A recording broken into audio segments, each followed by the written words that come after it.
देख रहे हैं आप और मैं हूं आपके साथ शाहीन खान। जाति जनगणना को लेकर के फिर एक बार बवाल मच गया। लगातार संसद के अंदर राहुल गांधी जाति जनगणना की बात कर रहे हैं, ना सिर्फ बल्कि चुनाव के दौरान भी जो मुख्य मुद्दे रहा था राहुल गांधी का चुनाव का, वो जाति जनगणना रहा था। और लगातार वो इस बात को साफ तौर पर कहते रहे हैं कि वो इस देश के अंदर जाति जनगणना करेंगे। बल्कि मैनिफेस्टो में भी इस बात का जिक्र किया गया था कि हम पूरी तरीके से देश के अंदर जाति जनगणना करवाएंगे, पता लगवाएंगे किसकी कितनी भागीदारी है और उसी हिसाब से देश में संसाधनों का पूरी तरीके से बंटवारा होगा। लेकिन इस बात को लेकर के जो सत्ताधारी लोग हैं लगातार एक विवाद बढ़ाते रहे हैं। प्रधानमंत्री मोदी जी ने इस पूरी बात को किस तरीके से लोगों के बीच में पहुंचाने की कोशिश की थी कि अब अगर कांग्रेस सत्ता में आ जाएगी तो आपके पूरी संपत्ति पे एक्स-रे कराएगी और आपकी जो संपत्ति है उसको लेकर के दूसरे समुदाय में बांटेगी। इस तरीके का भ्रम फैलाया गया था। लेकिन अब बात जब राहुल गांधी बतौर नेता प्रतिपक्ष तमाम मुद्दों पर अपनी बात रखते हैं और वहां पर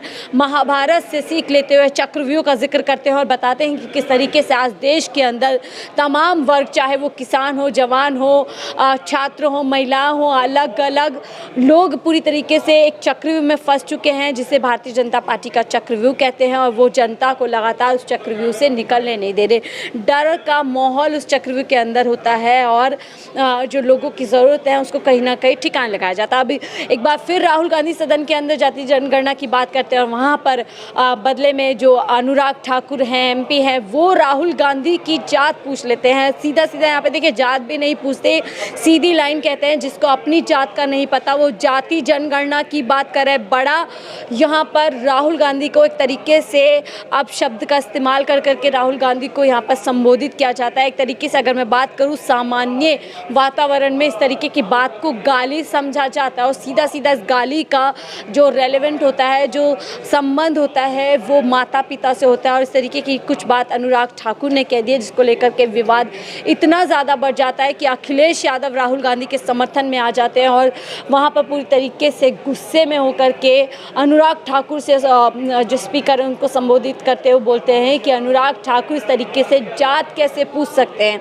यानी पूरी तरीके से यहाँ पे दिखता है कि दो लड़कों की जोड़ी जो चुनाव में हिट हुई वो यहाँ पर हर मुद्दे पर साथ खड़ी और वहीं राहुल गांधी खड़े होकर के पूरी शालीनता के साथ जवाब देते हैं अनुराग ठाकुर को कि मुझे मालूम था कि जब मैं पिछड़े लोगों की बात करूंगा, ओबीसी की बात करूंगा, इस देश में उन लोगों की बात करूंगा जो कहीं ना कहीं सरकार के सताए हुए होते हैं और जिनका बार बार अधिकारों का हनन होता है, अगर मैं उनकी बात करूंगा तो मुझे इस तरीके की गालियों का सामना करना पड़ेगा और आज मैं इस गालियों के लिए तैयार हूँ। मैं माफ़ी की मांग भी अनुराग ठाकुर से नहीं करूँगा। यहाँ पर पूरी तरीके से अनुराग ठाकुर को एक तरीके से सबक सिखाते हैं और इस काबिल नहीं समझते हैं कि राहुल गांधी कहीं ना कहीं अनुराग ठाकुर से माफ़ी की बात करें।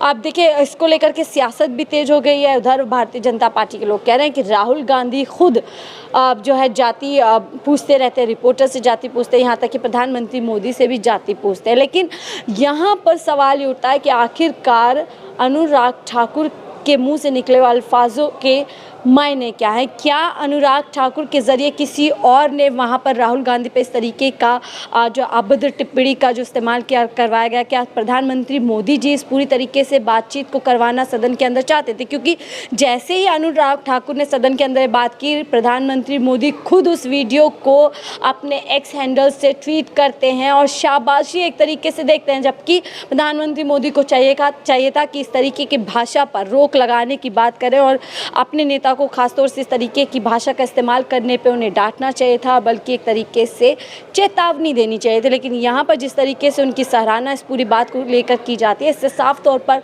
मालूम पड़ता है कि ये जो बोलने का मुंह था वो अनुराग ठाकुर का था, लेकिन जो अल्फाज, जो पूरी स्क्रिप्ट थी वो कहीं ना कहीं प्रधानमंत्री मोदी की थी।